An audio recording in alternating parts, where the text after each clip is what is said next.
मेरे विचारों में कोई झिझक नहीं है।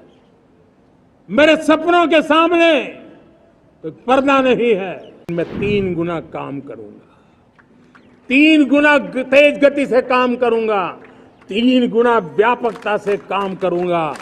24/7 फॉर 2047 इस प्रतिबद्धता के साथ आइए मैं देशवासियों का आह्वान करता हूं।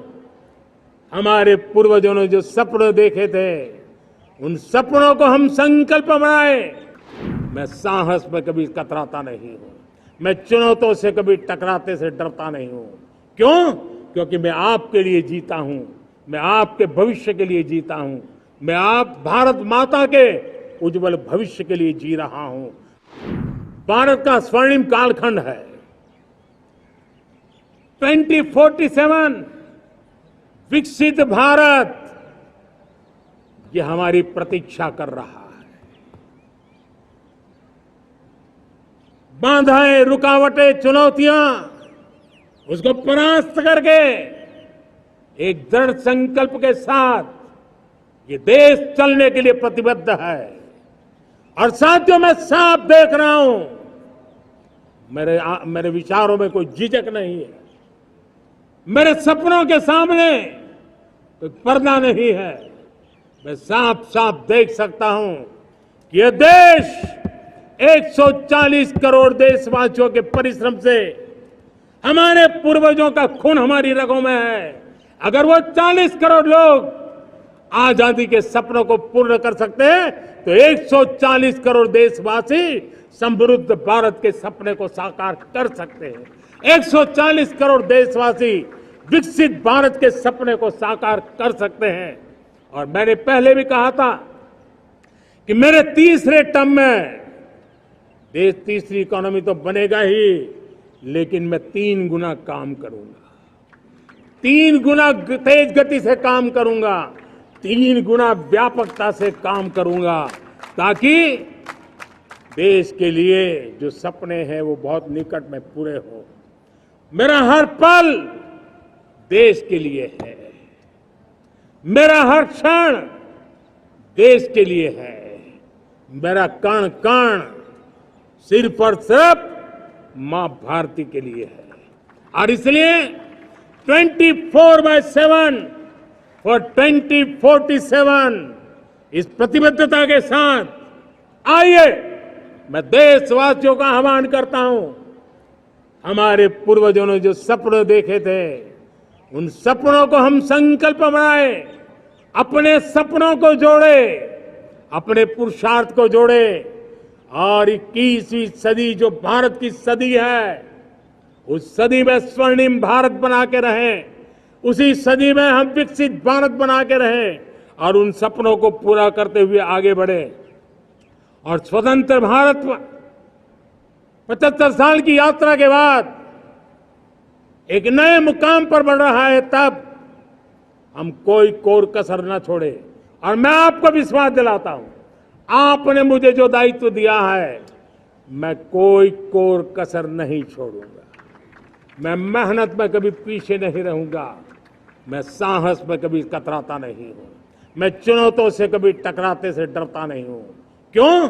क्योंकि मैं आपके लिए जीता हूं, मैं आपके भविष्य के लिए जीता हूं, मैं आप भारत माता के उज्जवल भविष्य के लिए जी रहा हूं। और उस सपनों को पूरा करने के लिए आज राष्ट्र ध्वज के छाया में, तिरंगे की छाया में दृढ़ संकल्प के साथ हम आगे बढ़े।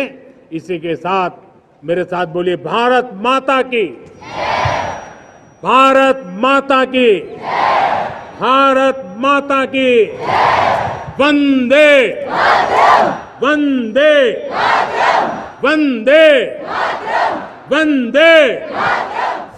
हर देशवासी भ्रष्टाचार की दिमक से परेशान रहा है और इसलिए हमने व्यापक रूप से भ्रष्टाचार के खिलाफ एक जंग छेड़ा है। इसकी कीमत मुझे चुकानी पड़ती है, मेरी प्रतिष्ठा को चुकानी पड़ती है, लेकिन राष्ट्र से बड़ी मेरी प्रतिष्ठा नहीं हो सकती है, राष्ट्र के सपनों से बड़ा मेरा सपना नहीं हो सकता। हमारा हर देशवासी भ्रष्टाचार की दिमक से परेशान रहा है।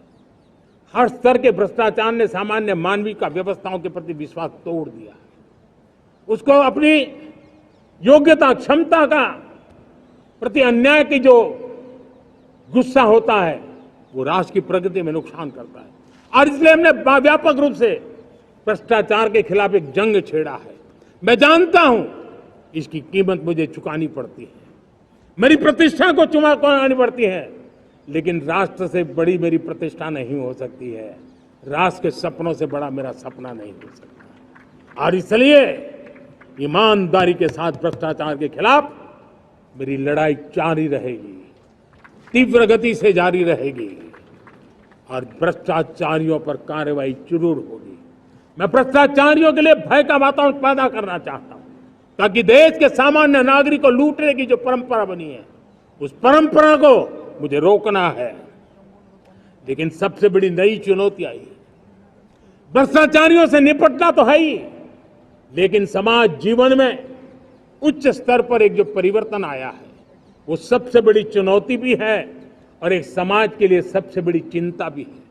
क्या कोई कल्पना कर सकता है कि मेरे ही देश में इतना महान संविधान हमारे पास होने के बावजूद भी कुछ ऐसे लोग निकल रहे हैं जो भ्रष्टाचार का महिमा मंडन कर रहे हैं, खुलेआम भ्रष्टाचार का जय जयकार कर रहे हैं। समाज में इस प्रकार के बीज बोने का जो प्रयास हो रहा है, भ्रष्टाचार का जो महिमा मंडन हो रहा है, भ्रष्टाचारियों की स्वीकार्यता बढ़ाने का जो निरंतर प्रयास चल रहा है, वो स्वस्थ समाज के लिए बहुत बड़ी चुनौती बन गया है, बहुत बड़ी चिंता का विषय बन गया है। भ्रष्टाचारियों के प्रति समाज में दूरी बनाए रखने से ही किसी भी भ्रष्टाचारी को उस रास्ते पर जाने से डर लगेगा। अगर उसका महिमा मंडन होगा तो जो आज भ्रष्टाचार नहीं करता है उसको भी लगता है कि ये तो समाज में प्रतिष्ठा का रंग बन जाता है, उस रास्ते में जाने में बुरा नहीं है। यही देश है जो कभी आतताई आतंकवादी हमें आकर के मार के चले जाते थे, जब देश की सेना सर्जिकल स्ट्राइक करती है, जब देश की सेना एयर स्ट्राइक करती है तो देश के नौजवानों का सीना ऊंचा हो जाता है, तन जाता है। और यही बातें हैं जो आज 140 करोड़ देशवासियों का मन गर्व से भरा हुआ है। यही देश है जो कभी आतताई आतंकवादी हमें आकर के मार के चले जाते थे, जब देश की सेना सर्जिकल स्ट्राइक करती है, जब देश की सेना एयर स्ट्राइक करती है तो देश के नौजवानों का सीना ऊंचा हो जाता है, तन जाता है, गर्व से भर जाता है। और यही बातें हैं जो आज 140 करोड़ देशवासियों का मन गर्व से भरा हुआ है, आत्मविश्वास से भरा हुआ है। साथियों, इन सारी बातों के लिए एक सुविचारित प्रयास हुआ है। रिफॉर्म की परंपरा को सामर्थ्य दिया गया है, नक्कर तरीकों के, नक्कर लक्ष्य को लेकर के। और जब राजनीतिक नेतृत्व की संकल्प शक्ति हो, दृढ़ विश्वास हो, जब सरकारी मशीनरी उसको लागू करने के लिए समर्पण भाव से जुट जाती है और जब देश के हर नागरिक उस सपने को पूरा करने के लिए, जन भागीदारी करने के लिए, जन आंदोलन बनाने के लिए आगे आता है, तब हमें निश्चित परिणाम मिलता ही रहता है।